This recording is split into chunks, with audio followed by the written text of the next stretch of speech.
Ok. Então, boa noite.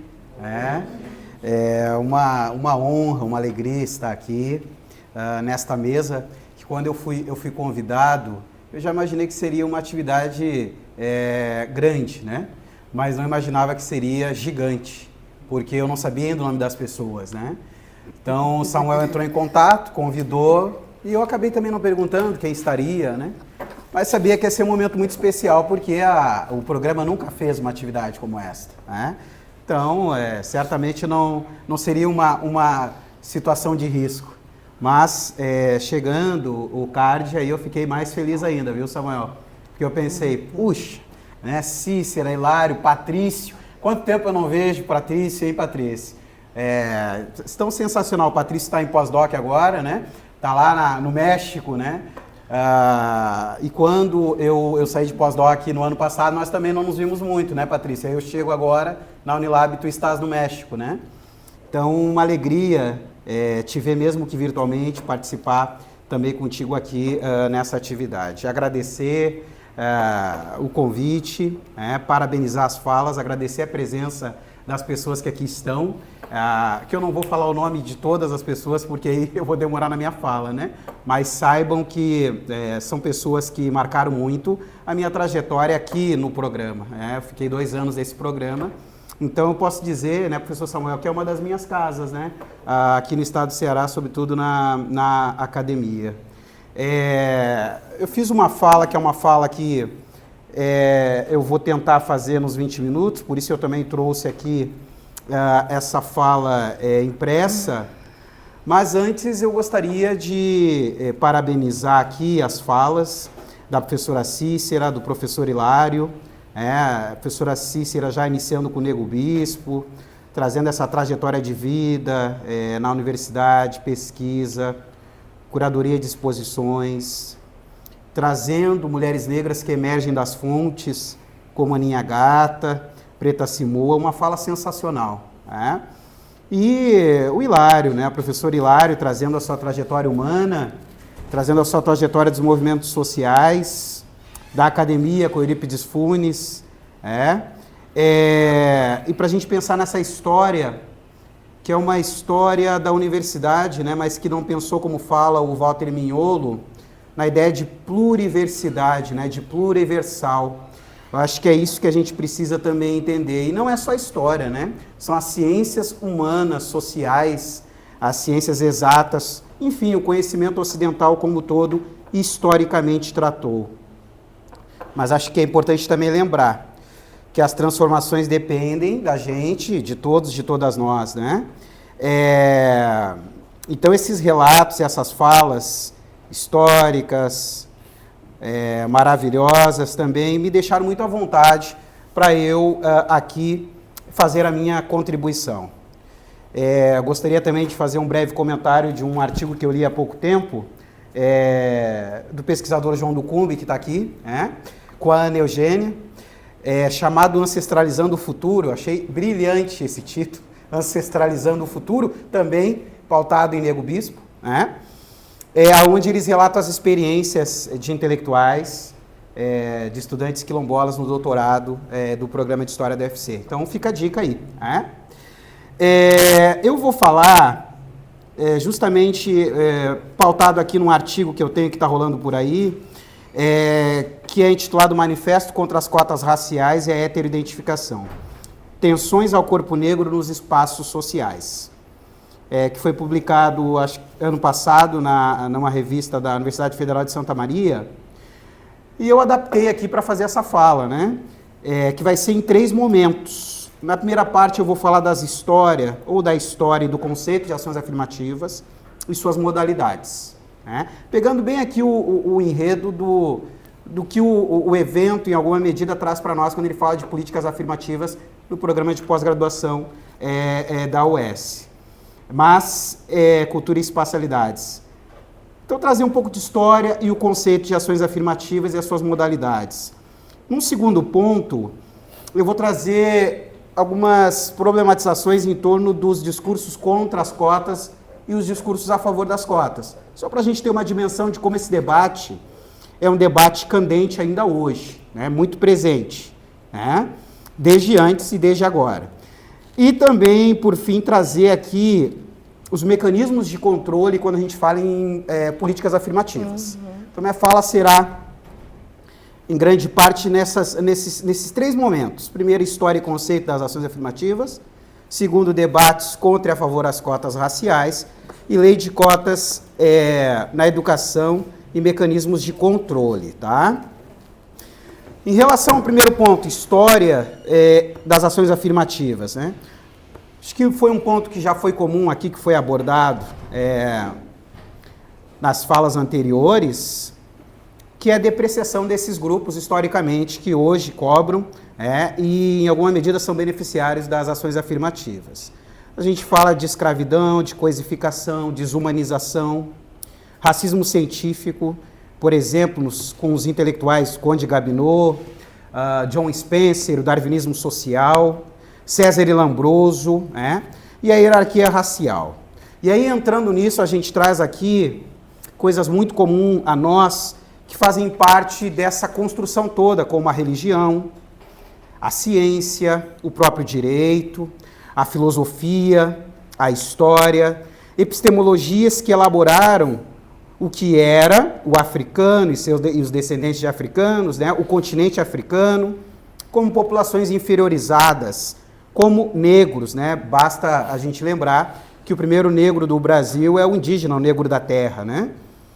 Tudo fantasia, tudo invenção, mas que a gente acredita porque a gente reproduz e naturaliza essas fantasias, como fala o Achille Mbembe. E quando a gente fala de ações afirmativas, a gente tem que falar da legislação que ocorreu nos Estados Unidos na década de 60, no Civil Rights, né? Existem ações afirmativas na Inglaterra, no Canadá, na Índia, na Alemanha, na Austrália, na Nova Zelândia, na Malásia, entre outros lugares. Então não é só do Brasil, é um movimento mundial, porque essa subalternização, escravização, nadificação, coisificação de seres aconteceu no globo como um todo. Então é importante dizer isso, não é só do Brasil, é um movimento mundial. Principalmente tensionado pelos movimentos sociais. No Brasil, a gente fala das organizações negras, no Ceará, por exemplo, o Grupo União e Consciência Negra, Agente Pastoral Negros que teve no Brasil todo, né? Organizações negras que tensionam no pós-abolição esse reconhecimento por humanidade e por direitos, porque no pós-abolição não teve algo que é fundamental para qualquer pessoa, dignidade, e isso corresponde à cidadania. Mas é a partir do século XXI, a partir da Conferência de Durban, na África do Sul, que de fato o Brasil começa a elaborar as ações afirmativas aqui. E a partir disso começam muitas transformações, né? Sobretudo do lado que a gente fala aí da política de direitos. Agora, a gente sempre bate muito na ideia dessas políticas de direito como sendo dos Estados Unidos, né? Por conta de Martin Luther King, Rosa Parks, Malcolm X, porque a gente desconhece, em grande medida, a história dessas populações e das suas organizações sociais nos nossos cursos. Então a gente acaba conhecendo pela TV os Estados Unidos e as lutas afro-americanas e desconhece a luta da realidade brasileira. E aí tem uma teórica chamada Cidinha da Silva, que eu gosto muito dela quando ela diz assim, que as ações afirmativas não se restringem aos Estados Unidos, embora naquele país elas tenham gerado mais visibilidade. Tampouco se restringem a pessoas negras. Na Índia, desde a primeira Constituição de 1948, previam-se medidas especiais de promoção dos Dalits, ou intocáveis. No parlamento, reserva de assentos. No ensino superior e no funcionalismo público também. Na Malásia, foram adotadas medidas para a promoção da etnia majoritária, Banipura, sufocada pelo poder econômico de chineses e indianos. Na antiga União Soviética, adotou-se a cota de 4% para habitantes da Sibéria na Universidade de Moscou. Em Israel, adotam-se medidas para acolher os falágias, judeu de origem etíope. Na Nigéria e na Alemanha, há ações afirmativas para as mulheres. Na Colômbia, para os indígenas e mulheres, além de negros, como as medidas existentes na África do Sul. Fecho aspas. Então vejam que as ações afirmativas, elas têm história, são longas, né? E também uma outra questão, não se restringe somente a cotas que é uma outra coisa que a gente tem que estar atento e atenta quando quer entender melhor as ações afirmativas. Pois, como pontua aqui a nossa colega da Unilab, ex-ministra Matilde Ribeiro, as políticas de ações afirmativas podem ser compreendidas por meio de programa de cotas, sim. Todavia, existem bonificações, políticas de acessibilidade, programas de assistência financeira, cursos preparatórios, entre outros.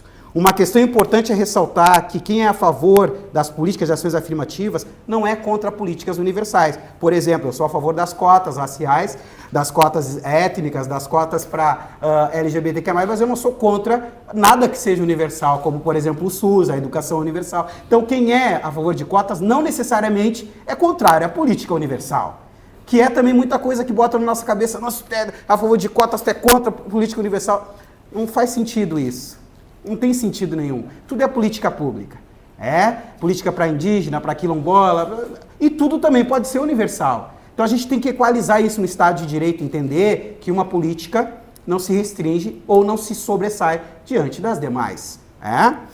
Então esse foi o meu primeiro ponto. O meu segundo ponto é os debates de quem é contra e a favor das cotas raciais. Kabengele Munanga, em 2003, escreveu um artigo no livro que está na internet aí, chamado Reparações e Ações Afirmativas, que ele escreve sobre 5 pontos de vista a favor das cotas. É um livro antigo, tem mais de 20 anos, mas é bem interessante, porque os argumentos são também muito presentes, né? Sobretudo em quem é contra as cotas, de quem é contra as cotas. Raciais aqui, eu estou delimitando a minha discussão a essas cotas, né? Por exemplo, como ter cotas se não dá para saber quem é negro no Brasil? Isso é um ponto. Não, porque, ou no Ceará, né? Não, a mestiçagem, então não tem como saber quem é negro. Isso é um ponto. E o Kabengele vai lá e desconstrói. O segundo ponto é, as cotas estão sendo abandonadas nos Estados Unidos. Então tem muita gente que diz assim, olha, lá já não está tendo, né? Então por que ter no Brasil se lá não funcionou? Vejam, lá faz 60 anos que tem cotas. Por isso que elas estão deixando de existir em alguma medida. No Brasil é recente ainda. Então, outra questão, nos Estados Unidos muita coisa da educação é privada. No Brasil é pública. E a universidade pública é excelência, né? Excelência mesmo. A universidade pública é que produz ciência no Brasil. Então é espaço que se disputa com unha, né? Então não se sustenta também essa ideia de que, tá deixando de ter nos Estados Unidos, então aqui não há necessidade de ter. Né? Um outro argumento, porque as cotas não eram destinadas a indígenas, e tinha essa discussão no início da discussão, né? Olha, só tem cota para negro, né? Mas vejam que interessante, o movimento negro abriu as cotas e as ações afirmativas, e muitos grupos, a partir daí, vão pegando experiência a partir da trajetória do movimento negro, para também ter as suas ações afirmativas, né? Então, existe, sim, ações afirmativas para indígena, para quilombola, LGBTQIA+, e mulheres, e por aí vai, certo? Outra coisa que o Kabengele Munanga falava lá, que as pessoas que eram contra diziam, as cotas podem prejudicar a imagem do profissional ou dos funcionários, porque vão dizer que eles entraram pela porta dos fundos. Vejam, ninguém entra pelas cotas sem fazer concurso, sem fazer provas, sem fazer seleção. A grande diferença é que ela faz seleção com quem é do mesmo grau, vamos dizer assim, de experiência e de trajetória na disputa dela. Mas não significa que a pessoa entra pela porta dos fundos. Ela estuda, ela faz concurso, tanto faz que hoje já se tem a ideia de que as ações afirmativas, o cotista, se ele vai pela ampla, ele não precisa da cota. Por quê? Porque as notas dos cotistas sempre são altas. Então essa ideia de que o profissional é ruim é uma reprodução, fruta da ideologia do racismo. E outra, que foi dita pelo Hilário, as cotas podem levar a uma degradação da qualidade do nível de ensino. Porque com os cotistas a universidade a qualidade vai cair. Olha, não tem um professor universitário que eu conheça que diga que os cotistas diminuíram a qualidade do ensino. O que existe é desconhecimento de algum professor que vai falar isso, mas sem conhecer dados, sem conhecer pesquisas, sem ter um aprofundamento de que os cotistas, eles se destacam porque eles muitas vezes se esforçam por estar naquele espaço. Porque é um espaço que eles acessam que às vezes são os primeiros da família. É um espaço que se acessa, que muitas vezes pensa e tem consciência, puxa, eu cheguei aqui, não que todos tenham, óbvio que não são todos que têm, mas muitos que têm pensam, eu cheguei aqui, eu não cheguei sozinho, foi coletivamente. Então, a média desses alunos, elas são altas, não degradou nada na universidade. A grande questão é que a universidade reclama por quê? Porque Porque mudou, né? É que nem teve a semana de história, os desconfortos da história. As pessoas se sentem incomodadas. E nós, professores, também, porque a gente, ô Hilário, tem que remar muitas vezes também. Porque são pessoas novas, com leituras novas. Há um conhecimento novo sendo cobrado da gente. E muitas vezes a gente está no nosso conforto e acaba reclamando isso e aquilo, mas muitas vezes não é por mal. Muitas vezes é porque é o desconforto. Porque tem que aprender, desaprender, reaprender, ou seja, se movimentar para entender esse contexto. Mas, além disso, nesse ponto, existiu também um manifesto em 2006 contra as cotas, feita por 114 intelectuais. Entre estes estava a Anísia Trindade, que foi a ministra de Saúde, estava o Caetano Veloso, a Ivone Magui, Marcos Chormaio, 114 intelectuais, grande maioria intelectuais fenotipicamente brancos. Poucos negros assinaram essa carta manifesto. Era bem naquela discussão se ia ter cotas ou não, e aí eles fizeram esse manifesto. A Lilian Schwartz também assinou, né? E existiam 3 argumentos desse manifesto, existem 3 argumentos muito pontuais que eu vou dizer aqui, que quem não conhece o manifesto vai identificar 3 elementos discursivos fundamentais para a gente compreender o que eles dizem que ia ficar difícil se as cotas fossem aceitas no Brasil. Primeiro ponto, que com essas ações a nação passará a definir direitos com base na cor da pele. Isso eles dizendo. Vejam, né, historicamente, pessoal, não se sustenta isso, porque historicamente a cor da pele ela sempre esteve envolvida nos privilégios, vamos dizer assim, históricos da nossa sociedade. Então eles diziam isso, porque a cor da pele vai sustentar privilégios. Então era ruim, isso eles dizendo, 114 intelectuais. Mais um argumento, que as políticas sociais seriam melhor compensação, independentemente da cor da pele. Ou seja, eles estão dizendo que as políticas universais resolvem o problema. Veja que as políticas universais, a primeira Constituição do Brasil de 1891 dizia, todos são iguais perante a lei. Como a da década de 30, a da década de 60, como a de 88. Se todos são iguais perante a lei, por que ainda existe a discriminação por pele, né? Por que ainda existe o racismo, né? Por que a justiça não dá conta disso? Por que a justiça, muitas vezes, ela trata determinado crime com base na tonalidade da pele ou no fenótipo, né, com um resultado diferente? Por que isso acontece se todos nós somos iguais perante a lei? Então também é um argumento que não sustenta, que eles colocam lá. E um outro que eles dizem, por fim, um terceiro, é que as cotas poderiam acirrar o conflito racial no Brasil. Ora, pessoal, para quem é dos grupos subalternizados que eu citei aqui, já sabe que a violência age todo dia, cotidianamente. Então veja o que os 114 intelectuais dizem, que com as cotas iria acirrar a violência. Bueno, dito isto, eu vou encerrando aqui a segunda parte.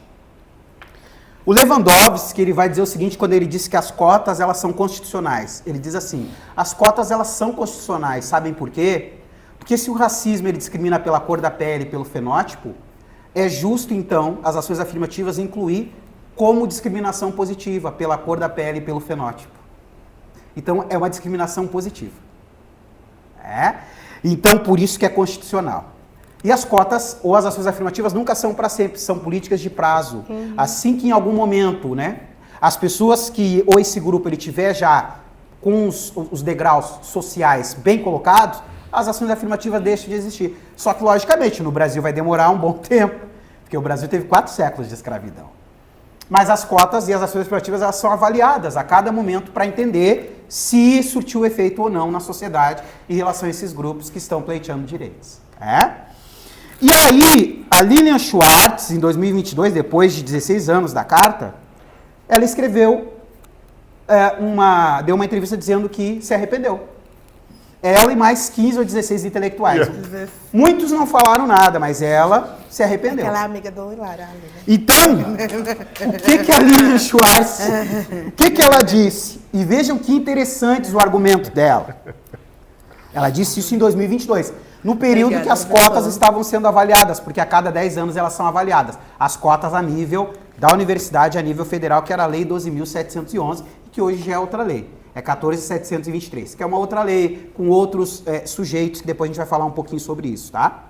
Veja o que a Lilian Moritz Schwartz ela falou na entrevista. Ela diz assim, abro aspas, por que eu mudei de posição? As cotas estão deixando as universidades públicas mais plurais, mas não só no critério quantitativo, diz ela. Abro aspas. A entrada de estudantes negros significou uma pressão muito positiva nos nossos currículos. E aí ela segue dizendo o seguinte, né? Que em 2006 eu já refletia sobre as cotas raciais, mas pensava que elas rompiam com a norma democrática e que não seria uma boa política para o Brasil. Continuo acreditando que biologicamente só há uma raça, a humana, mas como cientista social que sou, fui aprendendo que há o fenômeno da raça social, quando a sociedade trapaceia com a natureza e a biologia para construir valor, processo de subordinação e divisão social. Foi assim que me coloquei naquela circunstância, porque nós sabemos que, paradoxalmente, muitas pessoas racistas já foram feitas, muitas situações e políticas racistas já foram feitas em nome da raça. O nazismo, por exemplo. Como diz o conselheiro Aires, grande personagem de Machado de Assis. As coisas só são previsíveis quando já aconteceram. Naquele momento eu não entendia que a política de cotas partia da noção de equidade aristotélica, em que é preciso reconhecer que existe a raça socialmente falando, né? Então, quando a gente está falando de raça, a gente não está falando de biologia. Todos nós somos iguais. Todos nós somos humanos. Todos nós somos humanos. Porém, por que através do fenótipo a gente discrimina e trata as pessoas de maneira diferente? Pois aí é o racismo. Então ninguém está falando de biologia. A gente está falando de construção histórica, política, cultural e social da raça, que foi principalmente fruto do movimento negro organizado. O movimento negro que nos ensinou a ressignificar a raça. Né? Então é muito importante a gente entender que a gente está falando dessa premissa. Não da premissa que há humano melhor ou pior, não de biologia, e chegam umas pessoas tão inocentes dizendo assim, não, mas todo mundo é humano. É óbvio que todo mundo é humano. Eu quero é saber por que uma pessoa entra na Zara e não quer atender ela e dizem que ela está roubando. E depois que sabem que ela é uma delegada, aí vão dizer que não foi coincidência. É porque ela era negra, né? Então, é disso que a gente está falando. É uma pessoa, um juiz retinto, né? Um juiz retinto muitas vezes é impedido de entrar no lugar. Mas quando ele diz que é juiz, todo mundo pede desculpas. Porque a cor está na frente. É isso que a gente está falando. É essa discriminação que a gente está falando. É importante dizer isso, tá? E aí eu finalizo aqui com um terceiro ponto, que é justamente os mecanismos de controle da lei de cotas, né? Por que é importante falar de mecanismo de controle? Vocês sabem que eu falei da Lei 12.711, que foi a lei agora que foi atualizada, é a lei federal. Mas o Ceará tem a Lei 16.197 de 2017, que é uma lei espelhada na lei federal.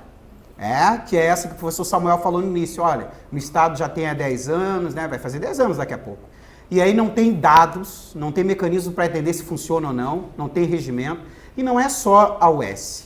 É um problema nas universidades do estado do Ceará como um todo. Por diversos motivos, né?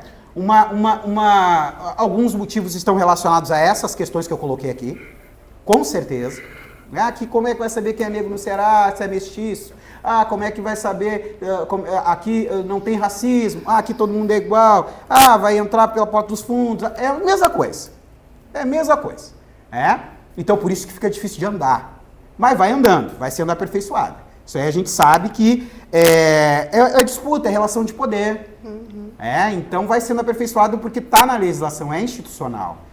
Então a UES, e esse momento é histórico, é pioneiro, mas muito por fruto dos movimentos sociais, das políticas, e a UES, ela tem que fazer também os programas, porque a legislação, e se não fizer, vão também assumir a responsabilidade de não fazer. Então a gente também tem que pensar dessa forma.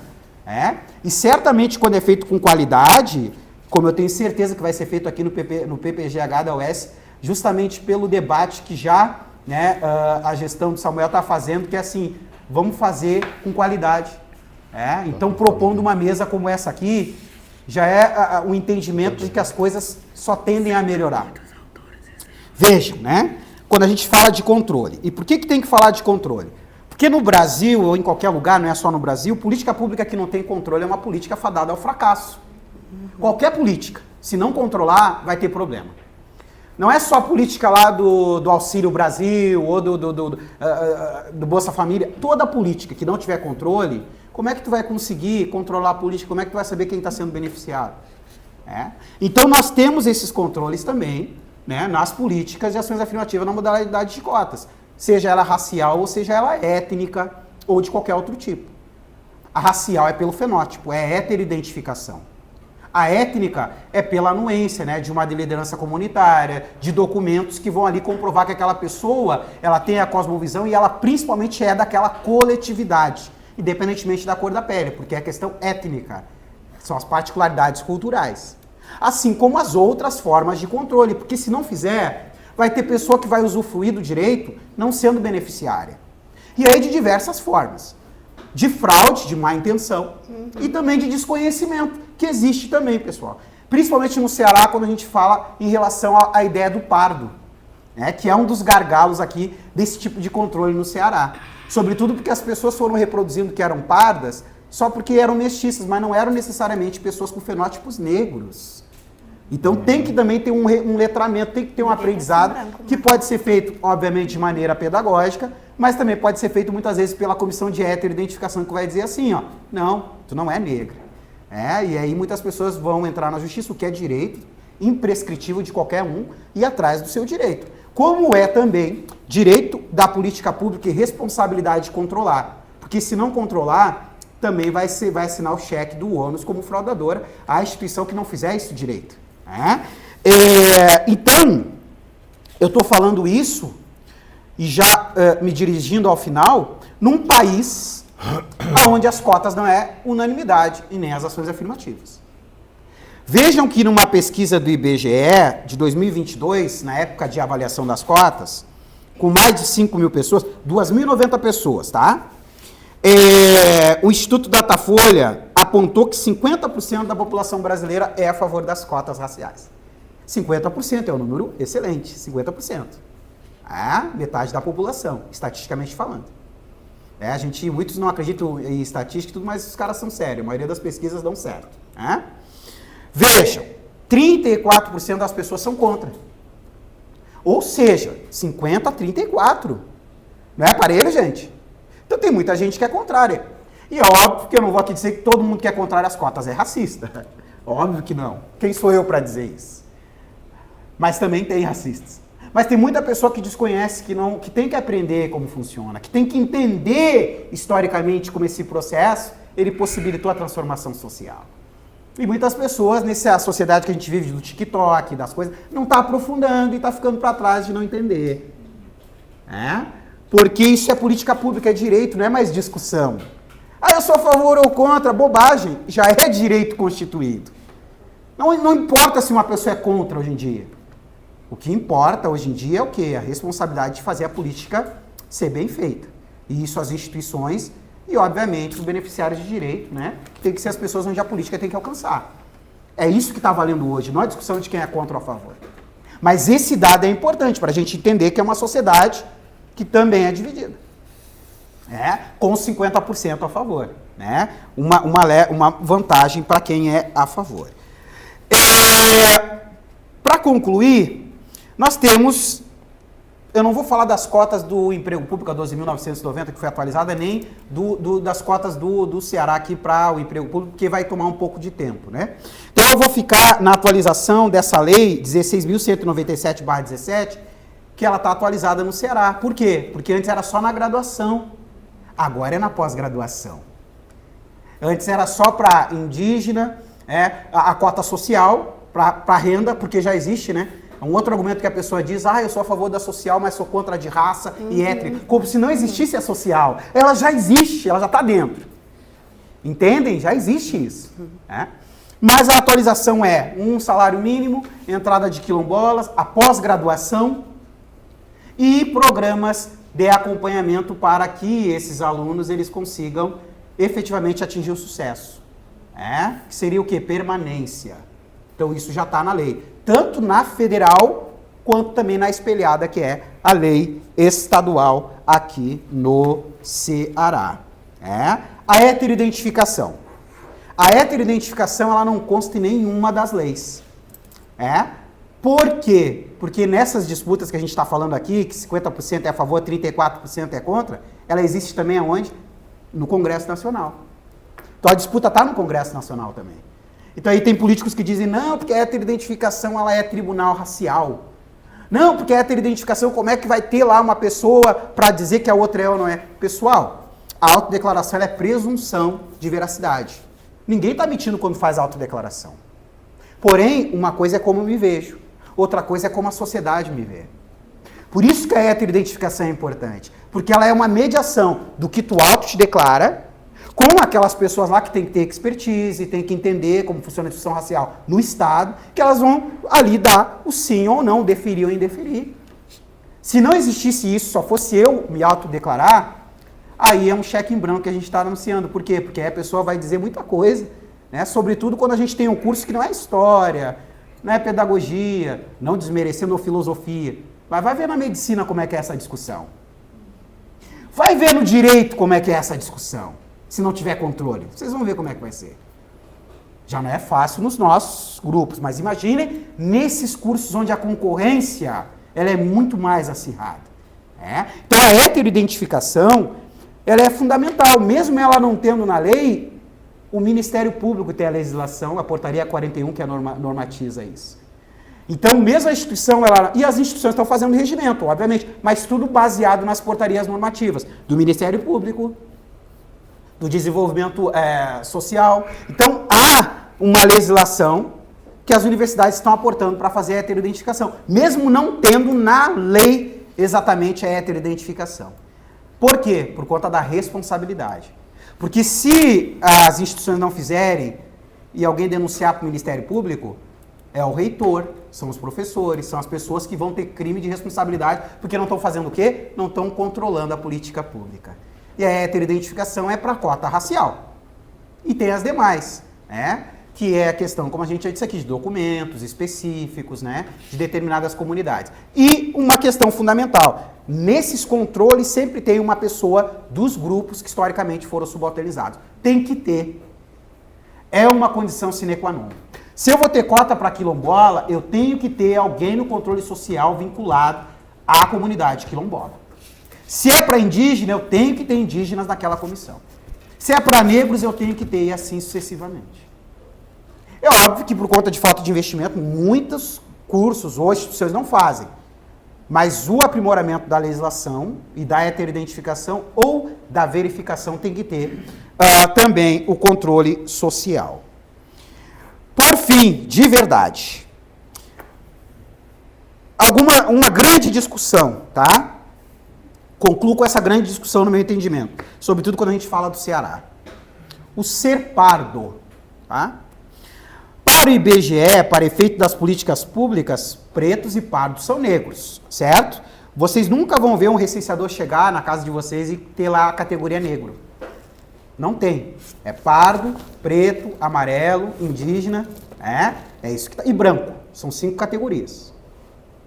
E por que a gente fala negro, né? Porque isso foi uma vitória do movimento social. Porque todo pardo, de fato, estatisticamente, ele tem uma posição na sociedade muito equiparada a uma pessoa preta. Então, o movimento social articulado trouxe isso para a luta, para a arena política, para conseguir as políticas públicas. E conseguiu. Então, é uma vitória do movimento negro. Agora, é um problema o IBGE não ter negro ali. Então, o que acontece? Isso dá muita confusão. Isso dá muita confusão, porque faz pessoa que é parda, qualquer pardo. Eu estou dizendo para vocês ir lá e dizer assim, eu quero a vaga de pardo. Tem gente que diz isso, eu quero a vaga de pardo. Mas as cotas é para negros. Então, como é que tu desenrola isso aí, né? Características negroides. Aparência negroide. Porque o negro, ele também não tem um padrão, assim como o branco não tem um padrão. Existe branco de muitas tonalidades. E existem negros de muitas tonalidades. E aí, o que define isso? Os traços negroides. O conjunto característico. Então, a comissão de heteroidentificação e o seu procedimento, ele é assim, a verificação de terceiros em loco do fenótipo da pessoa, da aparência racial da pessoa. Porque é a aparência racial da pessoa que diz pra gente quem entra e quem não entra. É assim que funciona no shopping, né? É assim que funciona no supermercado. Vocês, certamente ninguém é racista, mas vocês vão ver. Olhem como é que é olhado por uma pessoa preta, retinta, e uma pessoa branca, como é que se age a segurança. Não precisa ser doutor para entender isso. Não é? Agora, ser pardo é uma categoria longa. Ainda mais em um país como o Brasil. Ser pardo no Rio Grande do Sul, um pardo negro é diferente daqui. Então, por isso que nas comissões tem que ter alguém da região. Isso também é lei, é normativa. Alguém da região tem que estar. Para entender justamente essa característica do negro local. Isso aponta a portaria 04/2018 do Ministério do Planejamento e Gestão de Pessoas, tá? Não da cidadania, Planejamento e Gestão de Pessoas, né? Agora, uma coisa importante, essa régua da miscigenação é que complica muito o fator, né, do pardo, é a régua da miscigenação. Então, é essa régua que a gente tem que procurar aí um dispositivo para entender. Por quê, né, pessoal?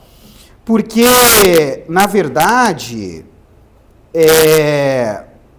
não necessariamente um pardo sofre racismo. E aí que está o gancho. Nem todo pardo sofre racismo. Nem todo pardo sofre racismo. Mas o pardo negro, ele sofre racismo. Ele não é preto, mas ele sofre racismo, tá entendendo? E muito pardo, que diz que é pardo, não sofre racismo. Eu conheço pessoas, sobretudo no Ceará, eu sou do Rio Grande do Sul, mas eu estou aqui há 9 anos, pessoas que eu vejo que são fenotipicamente brancas, que dizem que são pardas. Eu conheço, gente, e não são poucas. Não são poucas. Por quê? Por conta dessa construção da miscigenação. E as pessoas dizem, não estou dizendo que é racista ou que é maldoso, não é isso que eu estou dizendo. Eu estou dizendo, é um desconhecimento. Ou uma ideia construída localmente, de que aqui não tem negros. Então, um pardo pode ser qualquer um, até quem não é negro, porque aqui não tem negro. Então, isso está na discussão também, historicamente falando, tá? Que não é o ponto da minha fala aqui, mas também é uma coisa que eu tenho me dedicado em alguns anos, né? Para concluir, essa discussão no Ceará que ganha contornos impactantes, já que a ampla maioria da população, de acordo com o IBGE, é parda. Grande maioria da população do Ceará é parda. Grande maioria. Sim. Pelo menos se autodeclara. Então aí entra um gargalo. A maioria, mas muitos não são negros. Certo? Muitos não são negros. E as pessoas podem continuar se dizendo que elas têm direito disso. Agora, para a política pública, racial é negro. E essa questão do pardo cearense, ela está lá, pessoal, no Instituto Histórico do Ceará, Jacir de Menezes, Antônio Bezerra, na ordem Antônio Bezerra, Jacir de Menezes, Paulino Nogueira, Parsifal Barroso, toda aquela gente lá, que constrói a identidade parda, sobretudo no aspecto da ideia alencarina, né? Que é o europeu ou o branco, né? E o indígena, sobretudo, pautado em Iracema. Logicamente que não no pé de igualdade. O indígena é inferiorizado. Aquele indianizado, aquele romantizado. É tipo o Iracema que está lá na beira da praia, ali na praia, nua, mas aí os indígenas estão aí lutando pro território e morrendo a todo momento, né? Mas Iracema ainda é decantada, né? Mas o negro não é nem decantado em Iracema em lugar nenhum. Então esse foi o papel muito bem construído pelo Instituto e que está vindo aí muita pesquisa para elucidar mais para a gente essa situação, né? Entre essas pesquisas, né, futuramente aí a de um certo doutorando, né? Pois bem, pessoal, o público beneficiário das cotas raciais é o público negro. Existem outras cotas, como vocês aqui ouviram eu falando, né? E aí, eu concluo dizendo o seguinte, que um dado importante no Ceará é que, em 15 anos, 2,9% das pessoas aqui se diziam pretas, e hoje é quase 7%. De 230 mil, mais de 680 mil pessoas no Ceará se dizem pretas. De onde é que saiu em 10 anos todo esse pretume?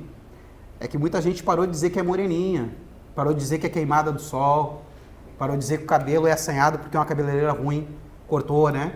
Estão dizendo e se afirmando em alto bom tom. Eu sou preto, eu sou negro. Porque isso também faz parte da política afirmativa. É o reconhecimento, é a valorização, é a positivação da identidade, que vem com as políticas valorativas, como a Lei 10.639 e também pela Lei de Cotas, as ações afirmativas, entre essa a modalidade de cotas raciais.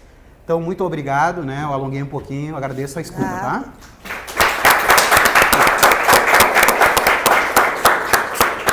Bom, Patrícia. Só um ajuste técnico, o pessoal tá com frio, né? Não, Não, tá ótimo. eu não tô com frio, não. Eu gosto. Eu também. Ah, o frio apertou. Para alguns, né? Para outros, né? A outros não. Cidade Estão aqui. vendo um controlezinho? Não, Barry. Não, Barry.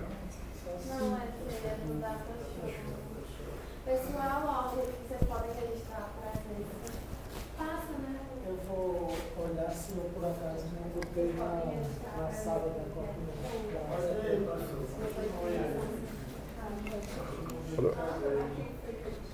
Não, deixa assim, não. Patrício aí.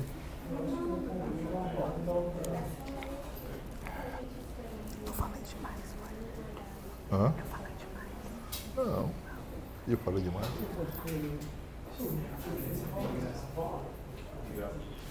Ó, banheiro. Ó, banheiro. Vai, eu falei pra caramba. Não, falou não. Foi ótimo. Tinha coisa que eu não sabia, hein? Mas de repente, se abrir a porta, funciona. Se abrir, deixar aberto lá. Uhum.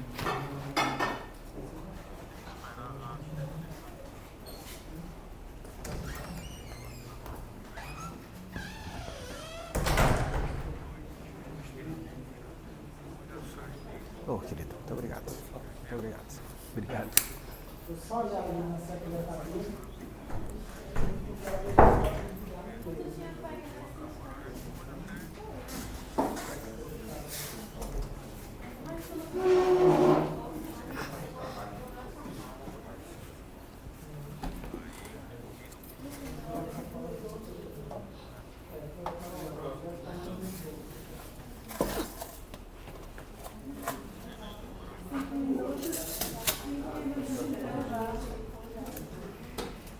Não, mas tá frio.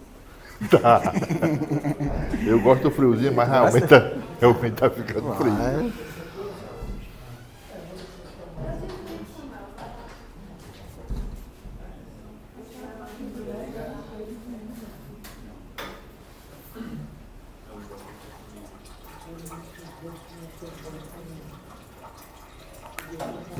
Tem vontade, São Na caixa pega. Ah, pega. E como é que tu vai editar esse vídeo aí depois? Desses, assim, ou tá sendo gravado, vai ficar aberto? Assim? Assim mesmo. Né? A não ser que tenha edição dá muito trabalho. Né? Sim, sim. Ô, Patrícia, você tá me ouvindo? Tô ouvindo. Eu não sei se você vai virar a câmera pro pessoal. É melhor para você ver o pessoal, né?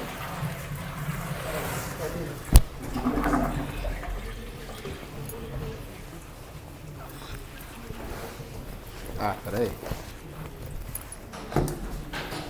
Não. Não, mas tá apertada, né?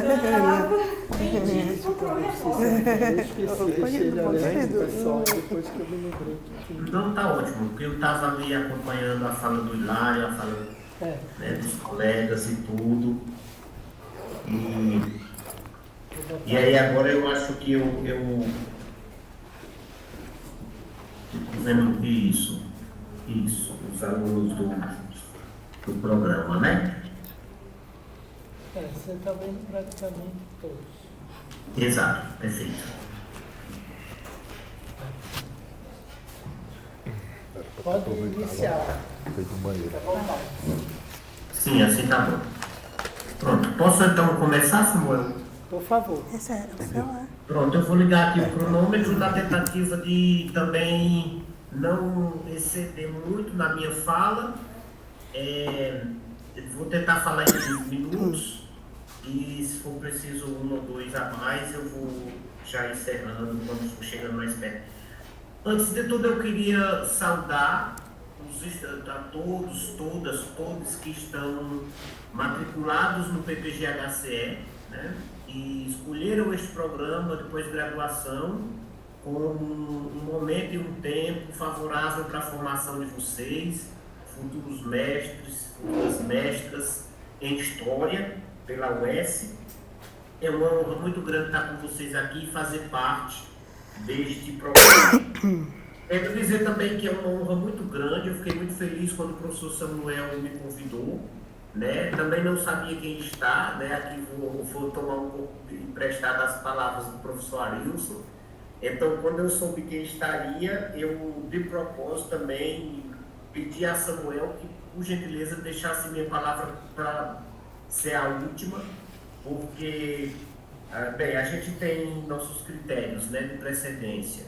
E, por exemplo, o fato do professor Hilário estar nessa mesa, eu acho que tinha um precedente para a gente recuar na fala, no sentido de escutar primeiro o Hilário, a quem eu saúdo e também peço a bênção, já que, além de uma importante liderança negra do Ceará, o professor Hilário também é um Ogã de Xangô, né? E sendo um filho de Xangô, e sendo um Ogã também de Xangô, a gente já vê os movimentos do professor Hilário sempre em busca de justiça, não só justiça de direitos, no sentido de uma cidadania, mas também no sentido de uma justiça epistêmica, que necessariamente tem que passar também por um ambiente acadêmico, né? Então, quero dizer que é uma honra muito grande estar compartilhando essa mesa com o professor Hilário, assim como é uma honra muito grande também estar compartilhando essa mesa com a professora Cícera, né? E assim, de uma forma muito sábia, Samuel a colocou para falar primeiro,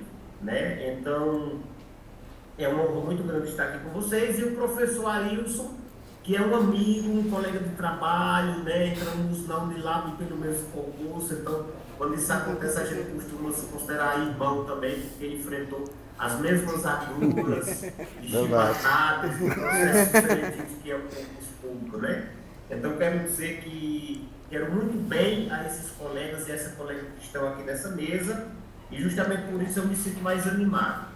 Eu ficaria só numa função de debatedor, porque assim, para mim seria muito bom dialogar com o Hilário, o Arilson e a Cícera a partir das questões que já foram apresentadas aqui, né? E de qualquer forma, eu escolhi um tema para minha fala que também dialoga com tudo que foi dito e principalmente com a última parte da fala do professor Arilson. Então, eu sou professor de História por formação, porque minha graduação foi numa licenciatura plena em História, mas todos sabem que, a partir do mestrado, eu fui me encaminhando para a Antropologia e hoje me vejo muito mais como antropólogo e é na Antropologia que eu atuo de uma forma mais direta. Então, eu tomei uma questão para essa discussão, para essa conversa aqui, e toca diretamente o fazer do antropólogo ou da antropóloga, porque toca na questão da identidade, que é justamente a questão do pardo, e que tem sido uma questão também ultimamente muito discutida e que o professor Arilson colocou já desde o início. E me parece que essa questão talvez esteja relacionada com um trecho da fala da professora Cícera, quando ela disse que em Nova Russas, às vezes, ela é questionada se seria, então, a professora Cícera alguma baiana ou alguma maranhense que circula por ali, né? Então, assim, aos olhos de um antropólogo e de uma antropóloga, uma abordagem como essa, ela evoca muitas questões a serem pensadas e refletidas, principalmente por dizer respeito a não só a identidade como parte da forma que o sujeito se vê, mas também essa discussão toda em relação à construção, às reconstruções, negociações, ressignificações em torno da identidade, né? Como que os outros me veem, como que eu sou socialmente visto. E como o professor Arilson muito bem falou, esse jogo de espelhos entre aquilo que eu afirmo ser e aquilo que os outros, a forma como os outros me veem, né? Até na psicologia se reconhece que esse jogo de espelho tem tudo a ver com os processos de construção da identidade.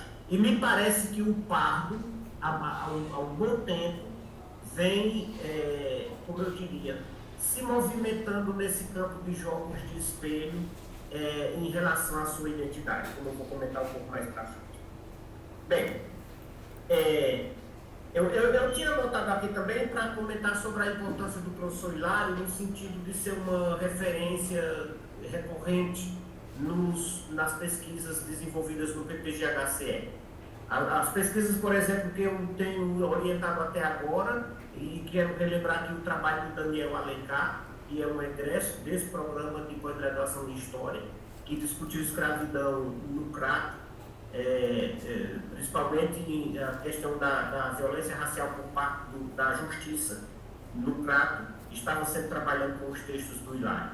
Assim como o Jorge Luiz, de Redenção, também é egresso desse PPG-HCE, que fez uma pesquisa de mestrado sobre o Museu Nego Lindecker em Redenção, também está o tempo todo trabalhando com o texto do Hilário, principalmente o livro já publicado que discute o tráfico interprovincial, que foi citado ali também, retomado pelo próprio professor Hilário. E agora também um outro orientando que entrou nessa curva de agora, né? O Pedro também está trabalhando com o livro do professor Hilário. No sentido de dizer que o professor Hilário está sempre presente nas discussões e no conhecimento histórico produzido nesse programa, né? E não é necessariamente os orientadores que pedem que os estudantes recorram, né? Quando eles chegam com o projeto, eles já chegam com o professor Hilário lá na bibliografia, então isso é sinal de que a gente está aqui discutindo entre pessoas que sabem muito bem do que estão falando, né? Como o próprio professor Hilário já sinalizou. Bem, isso aumenta ainda mais a nossa responsabilidade aqui para tocar em determinados assuntos que eu considero delicados. A questão do Pardo me parece que tem sido um tema delicado. Eu atuei em bancas de heteroidentificação, tanto com o professor Arilson, que me parece que aqui nessa mesa é um especialista nesses processos, adentrando inclusive nas questões mais técnicas e burocráticas desses processos. Então atuei com o professor Arilson, que foi o responsável pela organização prática da política de heteroidentificação na UNILAB, né? O professor Arilson está diretamente relacionado com a implantação dessa política na UNILAB, ao ponto também de depois também ajudar na UFC, na UES, a desenvolver essas políticas. E trabalhei também com o professor Hilário durante muitas bancas na UNILAB, de heteroidentificação. Progressivamente eu tenho deixado de me envolver com discussões, pesquisas sobre relações raciais, por muitos motivos. Um deles é justamente porque eu tenho me dedicado cada vez mais a estudos de alimentação e de religião. Então, também por livre escolha, eu tenho me envolvido cada vez menos em discussões públicas sobre relações raciais e sobre essas políticas de heteroidentificação na universidade, mas tanto o professor Arilson quanto o professor Hilário são testemunhas de que na minha atuação nas bancas de heteroidentificação, eu também sempre senti um certo desconforto, principalmente quando a gente se deparava com essa população da qual o professor Arilson fala muito bem aí, que no Ceará nos confunde, nos desafia muito, que é justamente a população parda, né? Então, por isso que eu elegi esse tema para comentar aqui.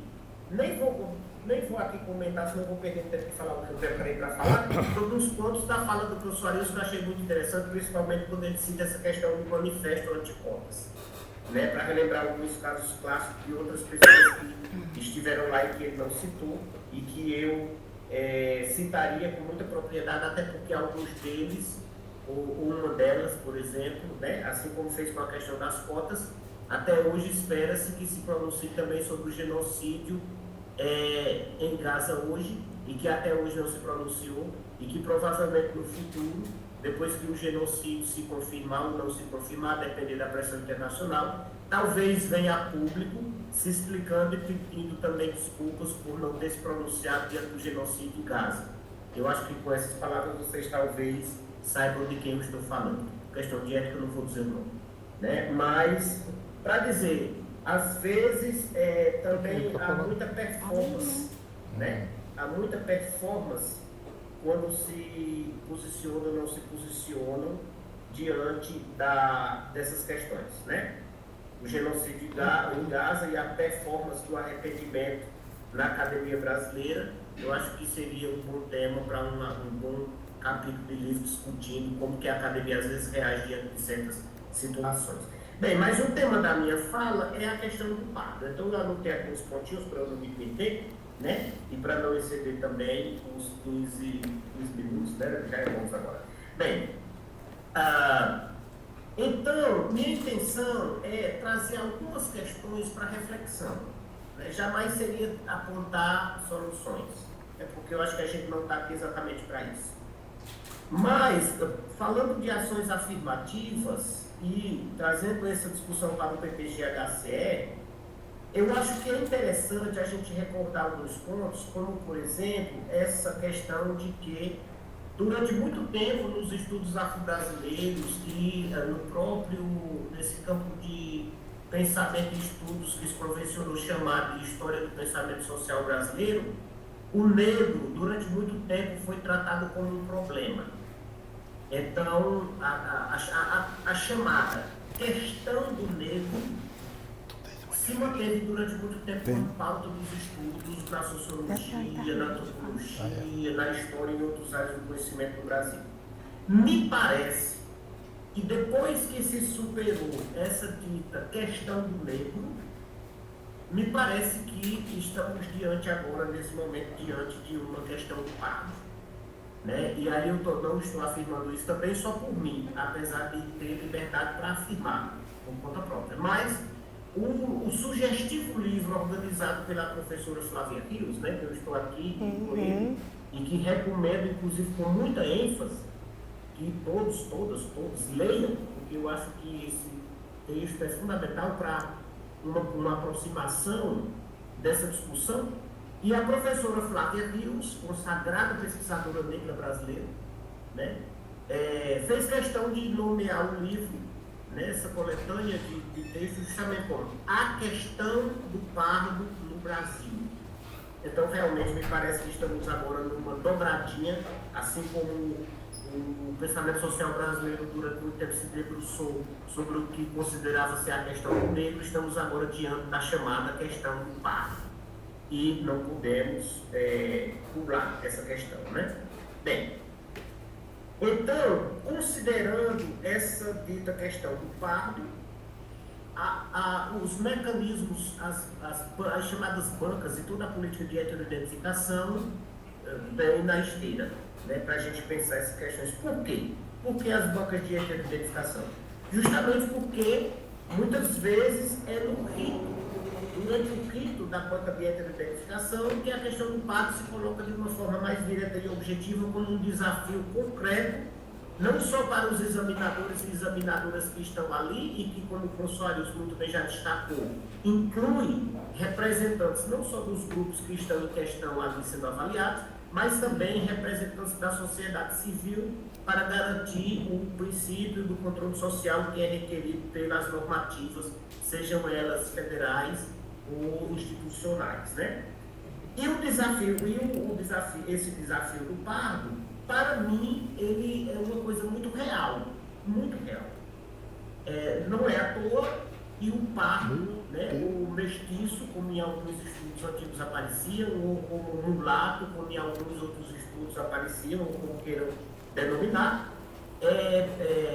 estão presentes aí desde os estudos de Gilberto Freire, como lá no livro clássico dele, Sobrados e Mucambos, quando ele analisa as transformações daquela sociedade patriarcal que ele está analisando, a partir da figura do mestiço, que vai então provocar grandes transformações na sociedade brasileira, inclusive em termos da mobilidade social, onde aqueles mestiços começavam a ascender, né, inclusive através da academia, né, quando ele fala lá do famoso bacharelismo, né, e que vai provocar também diferentes conflitos e tensões naquela sociedade que ele está analisando. Então, de Gilberto Freire a Flávia Rios passando por figuras proeminentes como Kabengele Munanga, como também foi citado aqui, né, com aquele estudo justamente discutindo a mestiçagem no Brasil.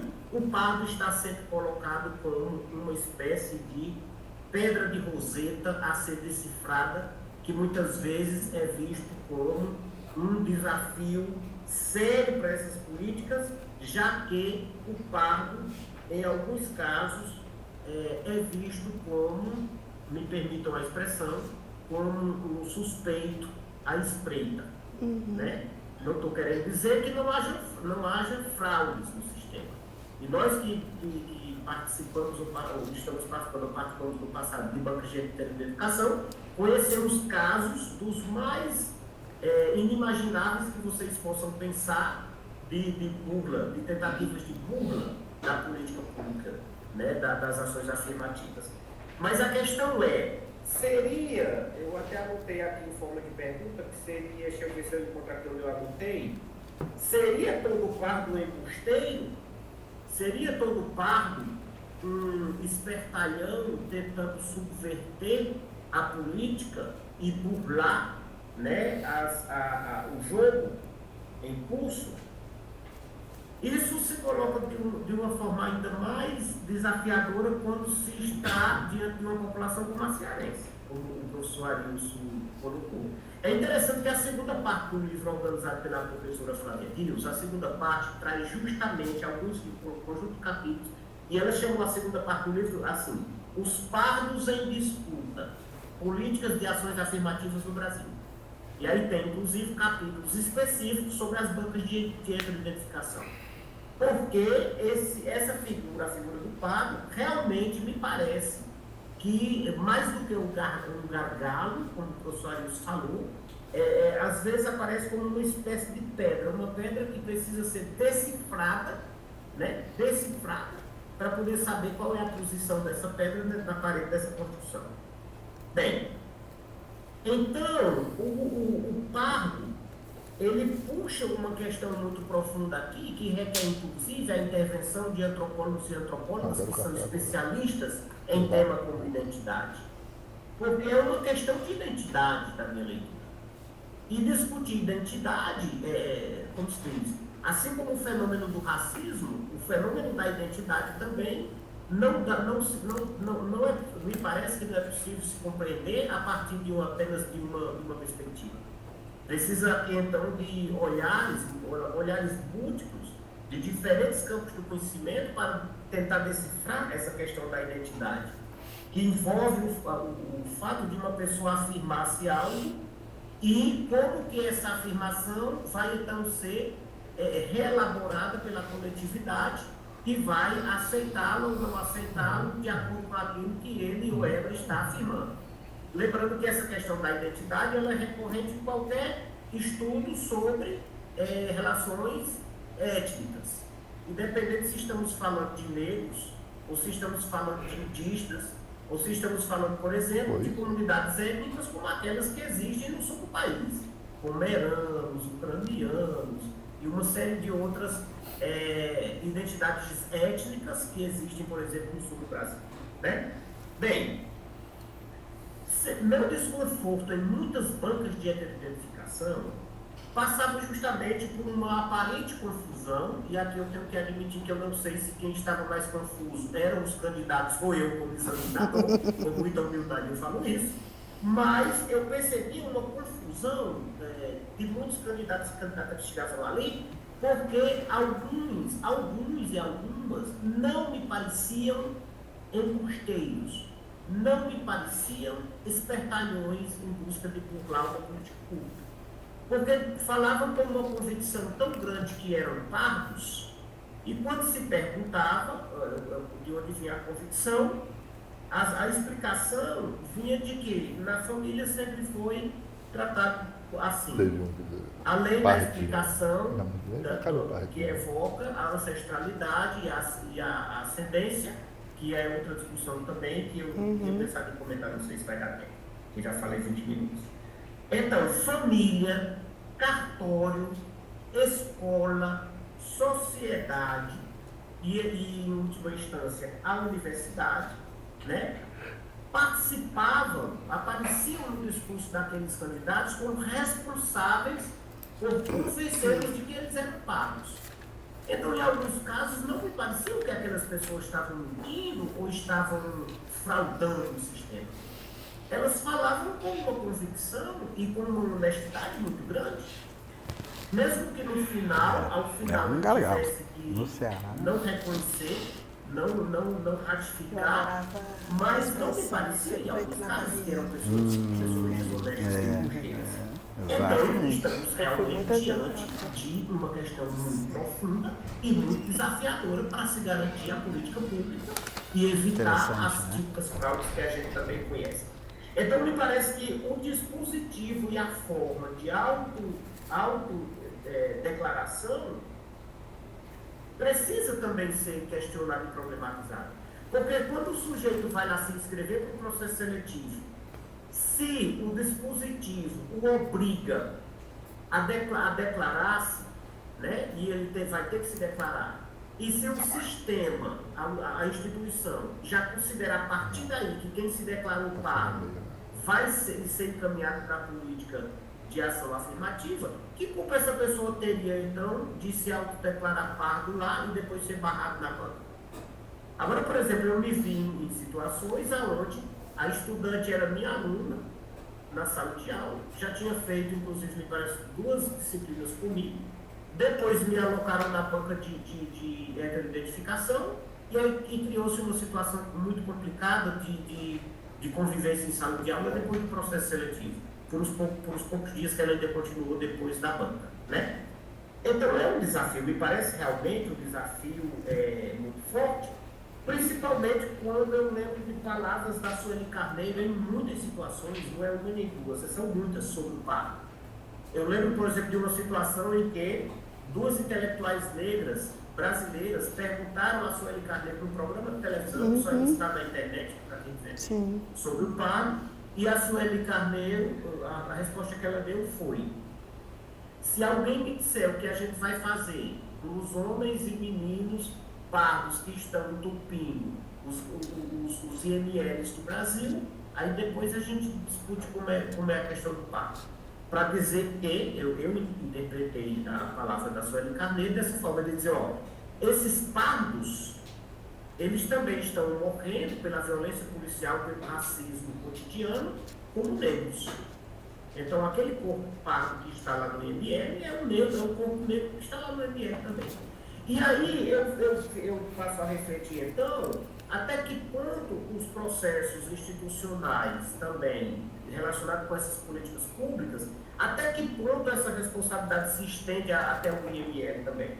Eu perguntaria sobre o destino dos pardos que a universidade não inclui. O que se passa, aonde termina, onde vão parar, o que acontece com esses pardos que não são aprovados nas bancas de identificação e não continuam estudando. Eu gostaria de saber como passa depois, como que eles administram isso, se eles tentam de outra forma, se eles voltam à universidade, se eles tentam outra instituição, ou se por algum motivo vão parar em algum IML depois. Bem, justamente porque a banca de identificação termina sendo, então, para muita gente, a hora da verdade. E essa verdade também, não sei até que ponto ela é compreendida a partir do resultado que se obtém ali naquele momento do rito, né? Então, a questão de identidade está colocada, ela é um desafio e fica, então, como problematização, né? Eu avisei para todo mundo no início que eu ia trazer só questões para refletir, não tenho interesse de apresentar a solução, até porque não as teria, mas me parece que há um horizonte aqui de preocupação que precisa também ser considerado. Esses pardos que a Sueli Carneiro, por exemplo, por mais de uma vez chamou de negros da pele clara, se referiu, inclusive no texto clássico dela, a sua filha, já que Sueli Carneiro é uma mulher preta retinta, casada com um homem branco, me parece que é alemão, e no texto, que é nesse texto negros de pele clara, ela discute justamente o momento, a abordagem que quando o pai foi registrar a filha no cartório, como que o escrivão reagiu quando aquele homem branco, alemão me parece, pediu ao escrivão que anotasse lá que a filha era negra. vale a pena ler esse texto da Sueli Carneiro para pensar o pardo do Brasil, justamente porque Fantástico esse texto. o princípio da ancestralidade ou da ascendência, a gente já sabe que isso é consensual, está na legislação, tanto nas normativas federais quanto nas normativas espelhadas. Então, os critérios da heteroidentificação, o professor Arilson já falou aqui com todas as letras. Os critérios são fenotípicos. Então, é a cor da pele, é o formato dos lábios, é a textura do cabelo, é o formato do nariz, que vai definir o pertencimento. Independente se essa pessoa ela tem uma mãe preta, e eu conheço pessoas que têm mãe preta retinta ou pai preto retinto, mas a pessoa não é retinta. Né? E aí, não tendo os elementos fenotípicos, não vai passar.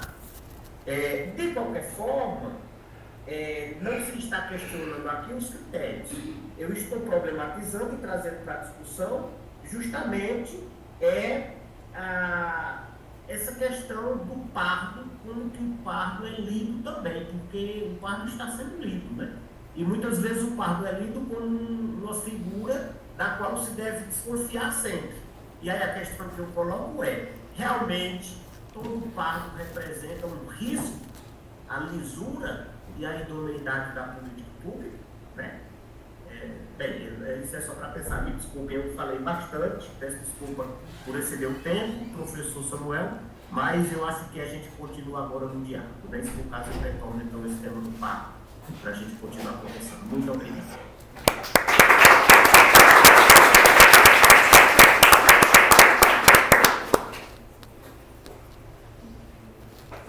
A gente está com o tempo um pouquinho estourado, mas eu acho que a gente podia pelo menos umas 2 perguntas, né?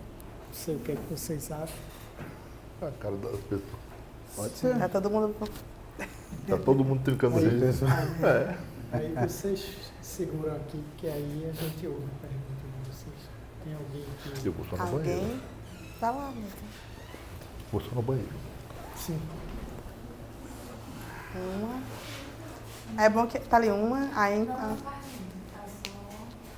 Deixa eu mostrar aí de onde é o banheiro. Deixa eu virar aqui. Deus, que coisa. Eu tô me tremendo. O professor é o mediador, é o cameraman, é o fotógrafo. Samuel Ela faz tudo. Eu pensei. Nossa, mil e obrigado. uma funções, né?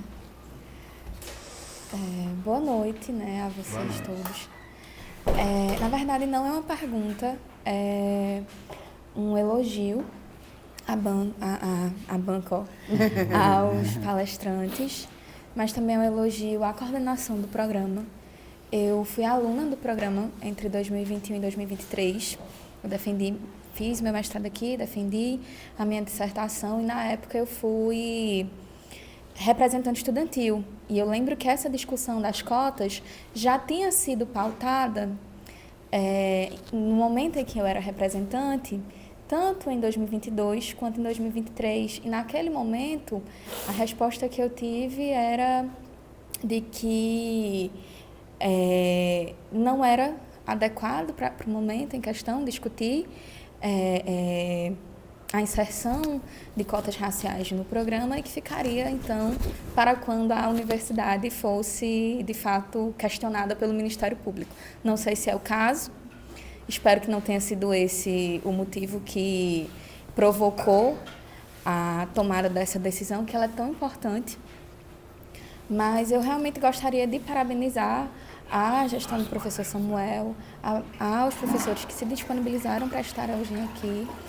É muito importante que a gente consiga trazer esse debate da importância das ações afirmativas, e especialmente da política de cotas raciais, para dentro da universidade, não somente na graduação, mas também dentro da pós-graduação. A professora Cícera tocou num ponto que é muito importante, que é o da permanência, também tocado pelo professor Arilson. Eu nunca utilizei o sistema de cotas nunca consegui acessar a universidade através do sistema de cotas. Eu entrei na universidade Temos agora para o em frio. 2012, Obrigado. na graduação, pela ampla concorrência. E uma Ah, das eu coisas vou. Ah, eu vou que tomar. geralmente os meus colegas perguntavam, ou na verdade nem Me tomou, perguntavam, né? eles já tinham ali na mente deles que eu era cotista. Pelo amor. Porque motivos O quê? Porque é nítidos, né? perigoso. Na universidade, quando eu entrei no não tem mestrado, não. também não tinha as cotas dentro do programa da UES, né, as cotas raciais dentro do programa da UES. E entrei pela ampla concorrência como todo mundo. Né? Muitos dos meus colegas, todo mundo aqui é contemporâneo. E eu senti na pele o que era pesquisar as questões raciais no Ceará, o que era pesquisar religiosidade no Ceará, o que era pesquisar a Beata Maria de Araújo, por muitas vezes ter de ouvir que as questões raciais não deveriam ser pesquisadas porque já estavam superadas, né?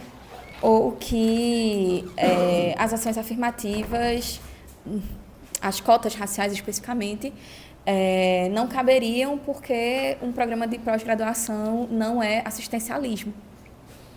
Então, eu fico realmente muito feliz que o programa esteja se abrindo e que essas discussões estejam sendo feitas e que essa primeira experiência, né, esse primeiro edital tenha sido lançado, e espero que muitos estudantes tenham a oportunidade de ingressarem no programa a partir das cotas, né, a partir desse edital, e que tenham condições dignas de permanecerem no programa, para além de acessarem o acesso pelo Simples Acesso, mas também que tenham condições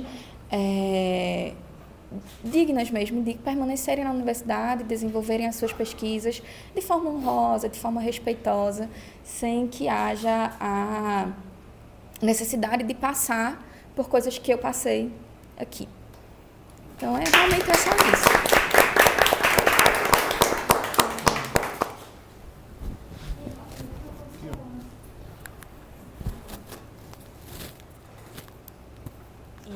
Queria uma explicação de vocês. O que é o lugar de fala? Que tanto se fala desse lugar de fala.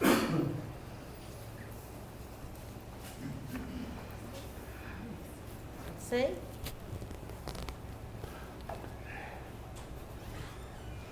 Vocês querem já responder? Querem mais alguém quer? Ele vai tomar. Tem mais algum? Tá ali. Esse bloco, né? Pega o... É porque precisa do microfone.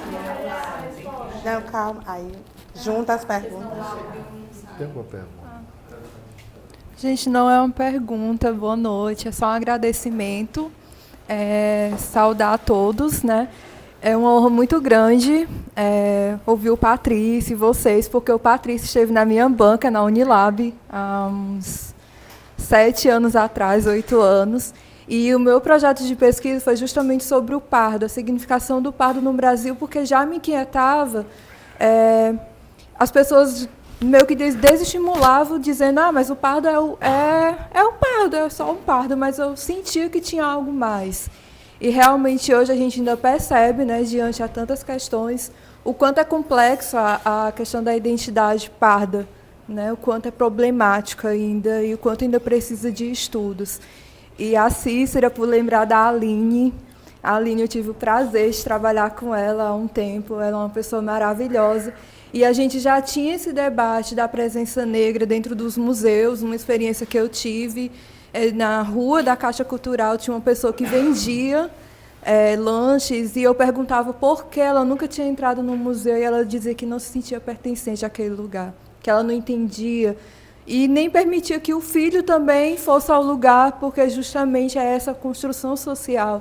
Então, por isso da importância de ter essas pautas, esses debates, né, para desconstruir essas narrativas, porque esse espaço também é para todo mundo, é para ela, né, que estava ali do lado da Caixa Cultural, para o filho dela, e assim como para mim também, que sou do interior, sou de Horizonte, então, muitas vezes eu ouvi que a universidade pública era uma coisa muito distante para mim, apesar de não ter usado cotas, mas eu tive que superar, né, esses discursos.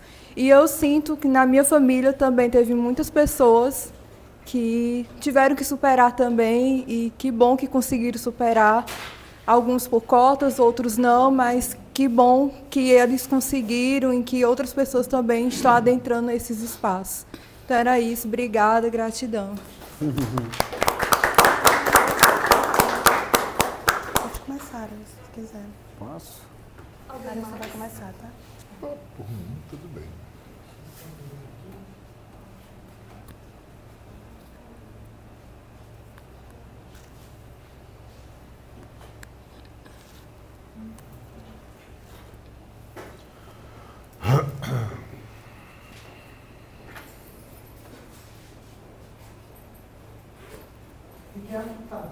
Tá.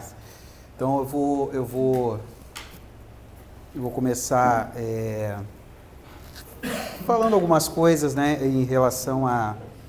Na realidade, a gente teve dois relatos, né, importantes, relacionado muito a esse contexto que nós estamos vivendo, né? O que coloca as ações afirmativas e as cotas para além da política pública ou da discussão acadêmica, mas como um sentido de subjetividades, né? Despertar subjetividades, né? É isso que essas políticas elas conseguem, em alguma medida, trazer para a sociedade, né? A gente não pensa só na matéria ou no quantitativo, ou mais muito no que nós somos, né? Então, isso é uma coisa que nós vamos ter que lidar, né, cada vez mais, né? Não só no sentido dos problemas ou das desvantagens, vamos dizer assim, ou das preterições, mas principalmente também das vantagens que, em alguma medida, a sociedade secularmente ela projetou, dando o sentido de natureza, sobretudo na ideia do discurso da meritocracia. Não, todo mundo consegue, é só baixar a cabeça. Não, todo mundo, né, como se nós fôssemos máquinas, assim, como se as coisas que perpassam o nosso psicológico, a nossa autoestima, a nossa condição de vida não fosse importante, né? E a meritocracia, secularmente, ela acabou não mexendo com os lugares sociais, principalmente se a gente colocar no aspecto coletivo, né? Então vejam que nunca a gente escutou, como hoje, qualquer professor universitário, eu tenho certeza isso, as pessoas dizerem, olha, eu sou o primeiro da família, como isso acontece? Eu sou o primeiro da família a estar numa universidade, sabe? Isso é direto a gente escutar, por quê? Porque a universidade ela mudou de 20, 30 anos para cá, ela é mais democrática. E, ao mesmo tempo, ela precisa também de mais investimento e é num contexto onde os investimentos estão caindo. Então, vejo que a disputa pelo espaço ainda é mais ferrenha, né? Mas essa é uma consideração em relação a essas situações que realmente nos afetam. E isso faz parte de uma sociedade que não lidou bem com os seus problemas históricos, né? E um desses foi a escravidão. Assim como a gente nunca lidou bem com os problemas traumáticos, né? Se a gente for falar a nível histórico, recentemente a ditadura. Mas e a escravidão? A gente não lidou com isso, como é que a gente vai, né? Então a gente tem essas situações a serem resolvidas, né? Que nos afetam, sim, a todo momento. Então, antes de mais nada, falar desses relatos que foram fortes, foram importantes, assim, mas o quanto isso nos afeta, né? É importante a gente dizer isso, né? Em relação à pergunta, o que é o lugar de fala, quem traz isso, e hoje a gente fala muito isso, é a Djamila Ribeiro, né, no livro dela, né? Um livro premiado, e que teoricamente ela traz muito a ideia da Spivak, que é a ideia do pode subalterno falar, né? E ela vai aprofundando essa discussão, e que muitas pessoas não leem o livro e não sabem lidar com isso, né? Eu já falei em alguns lugares, e aí chegam professores que não necessariamente são negros, colegas que eu gosto muito de dizer assim, como é que eu vou ensinar Bell Hooks, como é que eu vou ensinar Angela Davis se eu sou uma professora que não é negra? Aí eu digo assim, minha amiga, da mesma forma que eu ensinei Marx, aprendi Hegel, eu não sou alemão. É questão de conhecimento, não é de gosto, de preferência. Quer dizer que a gente reproduziu a ideia ocidental com naturalidade, porque a gente vai aprender negócio, eu não posso porque eu não sou. Não. O lugar de fala ele é importante, sim, porque parte da ideia do respeito com quem subjetivamente ou cotidianamente sofreu alguma coisa. Então, isso é o respeito. Mas isso não quer dizer, em momento algum, que eu não posso falar em relação a quilombola por não ser quilombola ou defender, ou eu não... Isso não tem nada... eu não sou branco, eu não vou me meter lá porque eu não sou negro. Não. E aí as pessoas estão usando isso como desculpa, inclusive de dizer assim, já disseram que eu não tenho lugar de fala, então eu não me meto. Vejam, de novo, é a gente não sabendo lidar com os traumas. Coisa, entre tantas coisas de um país como o nosso, que não lidar com os traumas. E por isso que a gente tem isso, a democracia é sempre assim. Sempre à espreita de cair, porque a gente não lidar com os traumas. Se a gente não resolve os problemas, como é que a gente vai definitivamente avançar? Então a gente sempre vai ficar nessa. Então a ditadura sempre vai rondar, mesmo não sendo fardada, sempre vai, como o racismo ou os preceitos da escravidão ou da neo-escravidão sempre vão rondar, porque a gente não resolveu. Então, e só para concluir essas divagações, essas reflexões, vamos pensar na questão do pardo, que é complexa, principalmente onde o pardo é a maioria e onde, em alguma instância, a população branca ela é menor. Porque também a ideia da miscigenação foi branquear. Acho que isso é um ponto importante para pensar em termos históricos. E, obviamente, que não há uma fórmula na humanidade biológica de dizer assim, um filho vai sair branco. Isso não existe, Um casal interracial pode ter um filho branco e um filho negro. Olha como a natureza é sábia, A natureza faz isso. Ela não é um dado quantitativo. Mas, a princípio, se acreditava que ela resolveria o problema, porque o Brasil, por ter uma grande quantidade de negros, não era um país civilizado. Então, queriam branquear o Brasil. Mas quando a gente pega... E por que é importante dizer isso? Porque o professor Patrício falou uma coisa fundamental. Vejam como é que o Estado age. O Estado, querendo branquear, ele colocava nas certidões que a pessoa era parda, porque o pardo não é o preto. Então o Estado fazia isso. Pasmem. Existe em Redenção alguns lugares onde os africanos são atendidos em posto de saúde e todo mundo coloca que eles são pardos, os africanos retintos. Aonde isso? No Ceará. No Ceará. Então é um Estado que usou isso para branquear. Agora. E faz agora. É óbvio que as pessoas elas não têm, muitas vezes, na grande maioria das vezes, não tem esse sentido de ir lá e dizer assim, sou pardo porque vão burlar. Não é isso, é como elas aprenderam, Só que também há necessidade de um letramento aí. E que não vai ser do dia para a noite.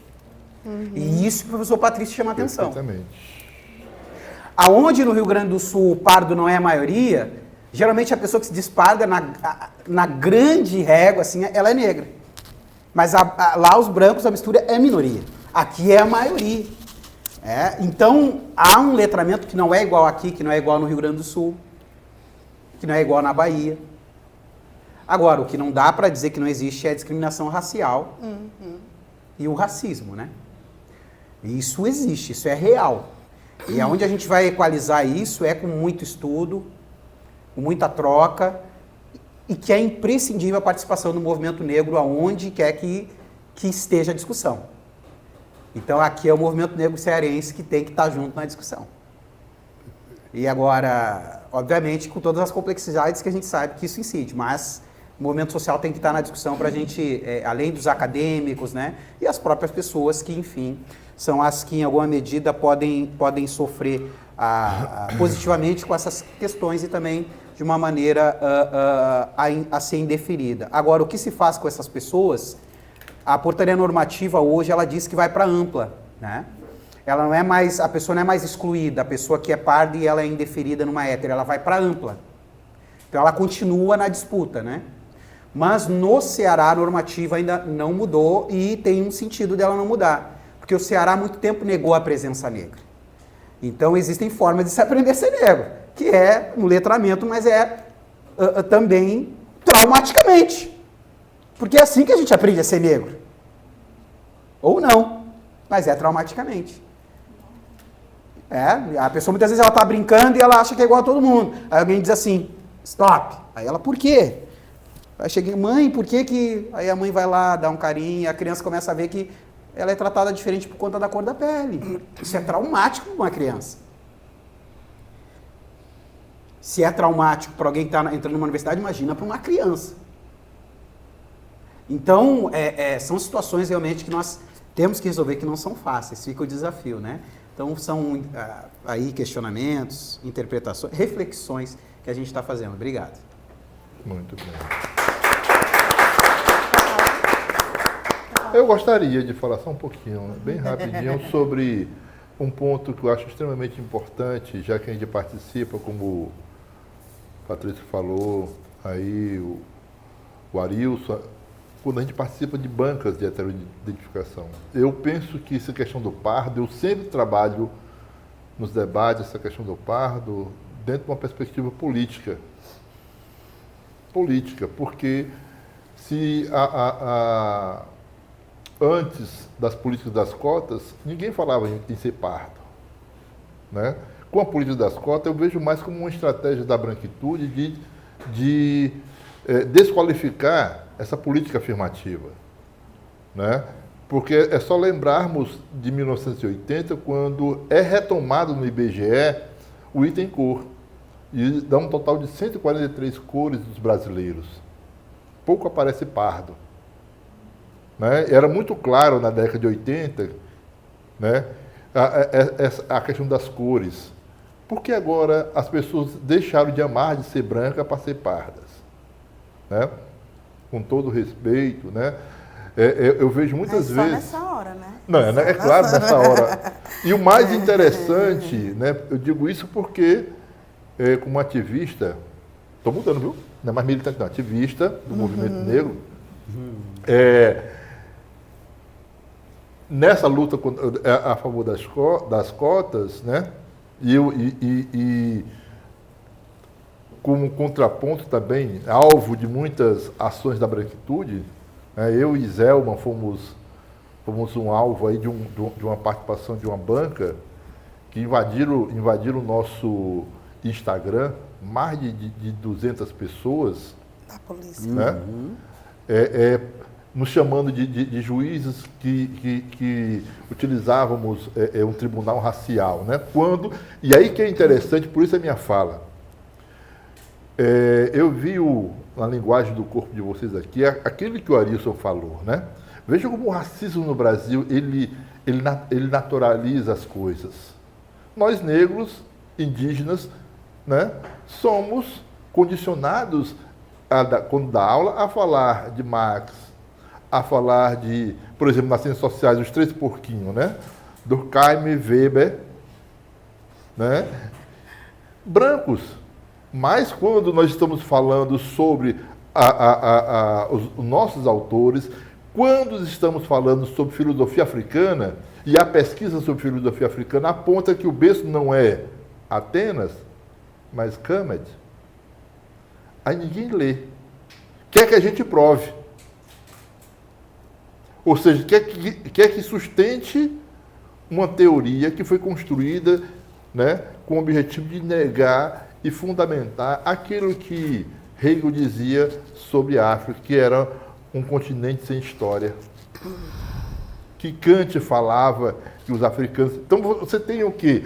Você tem toda uma produção que naturaliza o epistemicídio. Tem toda uma produção que tem no racismo toda uma armadilha. Nós temos que nos explicar, né? A naturalização de um discurso eurocêntrico é visto como algo normal, como algo absoluto, como verdade absoluta, né? Daí é aquilo que eu falei inicialmente, da questão das políticas afirmativas, tensionar. Então eu penso que o pardo, né, ser pardo, essa discussão do pardo, ela tem que ser discutida do ponto de vista político e histórico. Porque a primeira vez que aparece o nome pardo é na carta de Pedro Vaz de Caminha. Ele está identificando quem? Os negros da terra. E a outra vez que aparece o termo pardo é em 1872, quando o termo pardo passa a identificar os negros livres e libertos. Em nenhum momento, até onde eu saiba, né, pardo é a pessoa branca. E a gente tem que ter muito cuidado, e a antropologia mais crítica aponta com o conceito de mestiço. Porque o conceito de mestiço foi muito utilizado para encobrir os conflitos raciais. Então, são algumas questões que eu trago para a gente, né, pensar um pouco. Só para encerrar, contribuir com esse debate, com algumas dúvidas, né? Eu sei que eu pareço jovem, né?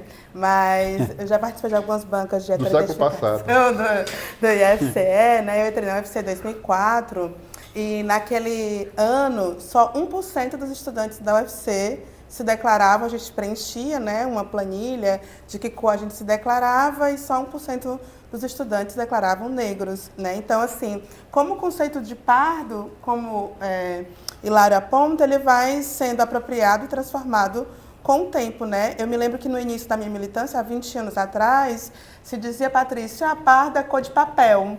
Então, ninguém queria se dizer pardo, né? Porque naquele momento ali, na fundação, por exemplo, do Movimento de Mulheres Negras, do INEGRA, que é fundado em 2003, nós falávamos umas com as outras como preta, né? E há meninas com pele mais clara do que a minha, mas a gente se referia uma a outra como preta. Então, o debate do pardo, ele também vai ganhando outros motes quando a política pública se torna, né, um acesso aí para essa branquitude. E eu queria falar da fúria da branquitude quando a UFC, por exemplo, faz a política de cotas em 2011, os estudantes das escolas particulares, eles quebram a frente do Diário do Nordeste.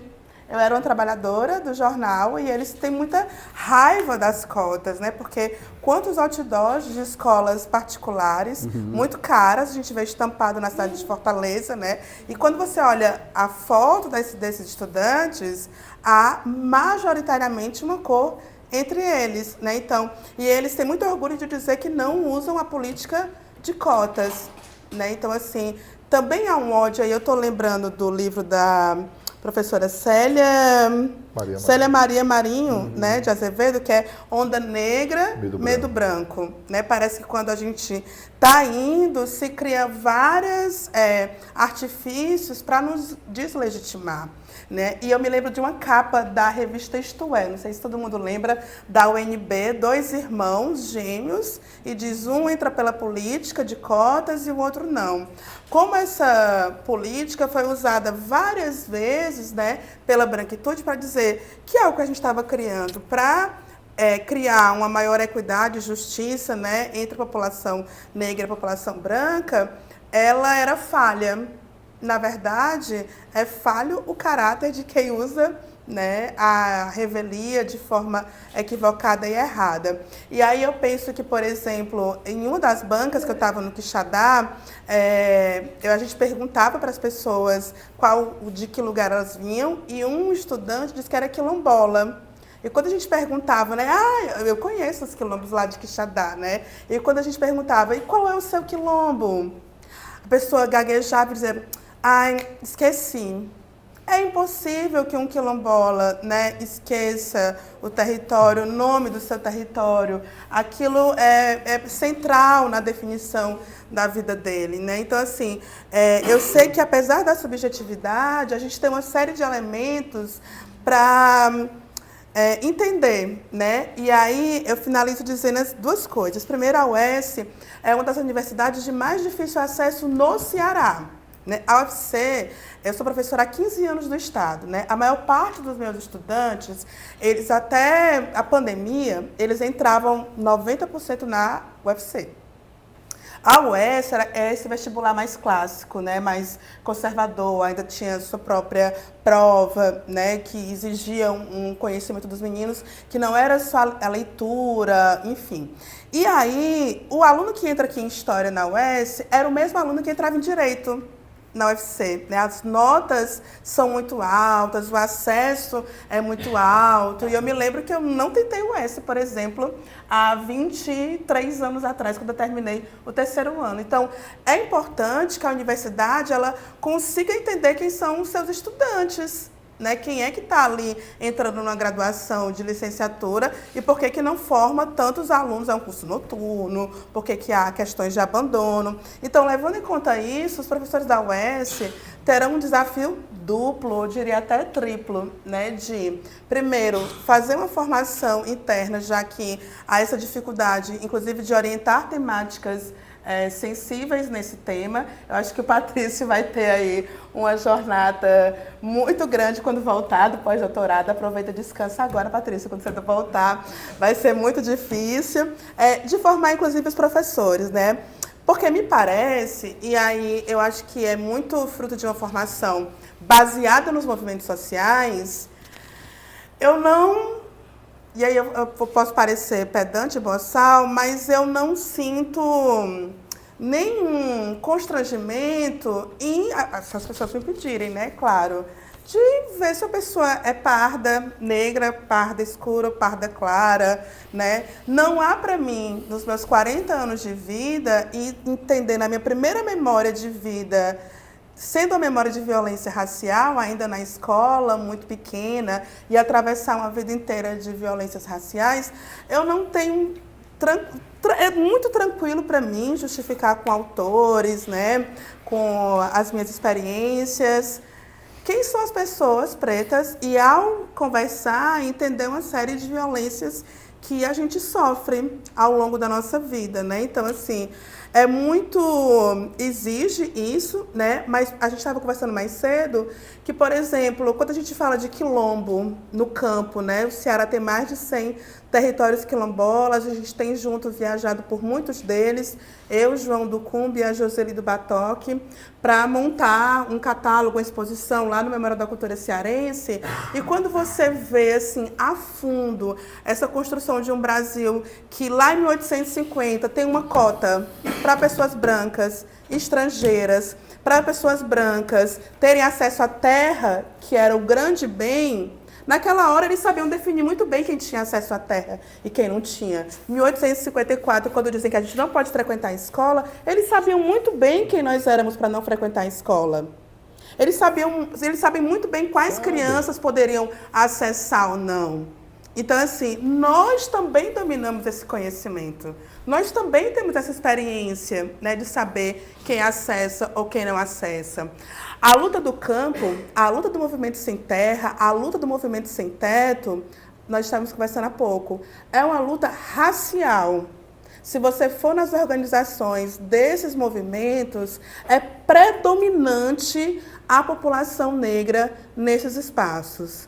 Eu acho que algumas coisas precisam ser recolocadas, realocadas, né? Quando a gente fala em luta, a luta pela terra, pelo posto de saúde, 90% dos alunos da escola pública, e eu fui professora temporária há 9 anos, dei aula no Conjunto Ceará, Bom Jardim, Conjunto Esperança, é uma onda de estudantes negros, né? Quando eu sou usuária do SUS, quando eu olho para o chão da fila do posto de saúde, eu só vejo pés escuros. Quando a gente estava chorando na pandemia porque perdia os nossos, era majoritariamente negros, mas quem recebeu a primeira vacina foram pessoas brancas. Mas não teve distinção, não podia só vacinar branco, mas podia vacinar primeiro os profissionais da saúde, que em sua imensa maioria são pessoas brancas. Então, eu acho que essa indignação coletiva, forjada nas trincheiras de luta, me deixa muito tranquila para fazer esses embates, sabe? Eu acho que fico, inclusive, à disposição, como intelectual, como professora, para continuar nesses diálogos com as futuras turmas, com as turmas que já estão em curso, com os estudantes da graduação, com os professores. Eu acho que é um bom debate e nós que estamos aqui dedicamos a nossa vida a ele. Falou por todo mundo. Frio. É isso? Patrício, você quer dizer alguma coisa? Patrício? Não, eu me sinto contemplado nas palavras dos 3 colegas. Acho que eu teria que já fui muito bem respondido as questões. Então, né, peço licença para não falar, porque não realmente não necessidade. Me senti contemplado. Se tu soubesse como tá quente já aqui... Já são 9h30, nossa. São 9h30. É isso. Encerramos. Obrigada, né? Todo mundo. Sim. Obrigada, gente. Obrigado a todos Obrigada. vocês.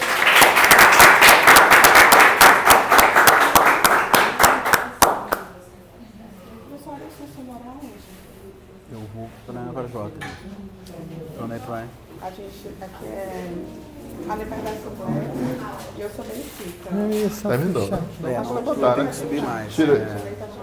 Gente, então, o pessoal já está saindo. O pessoal Vamos tá encerrar. saindo. Muito obrigado a todo mundo e a gente vai continuando aí no debate. É, Valeu. pode subir, eu quero falar.